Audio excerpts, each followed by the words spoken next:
go to People. Add your contacts if you don't have any. Now, go to All Contact Lists. Click on Create a Contact List. Give a name to the list and start adding the people you want. If you already have a contact list, you will be able to create new ones from top side down arrow. If you want to modify a contact list or add or remove people, simply select it and click Edit.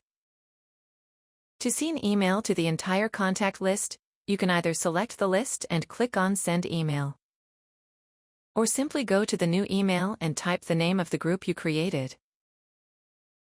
Pressing the plus sign in front of the group will expand the contacts. If you don't want to send the email to all members, you can remove specific contacts.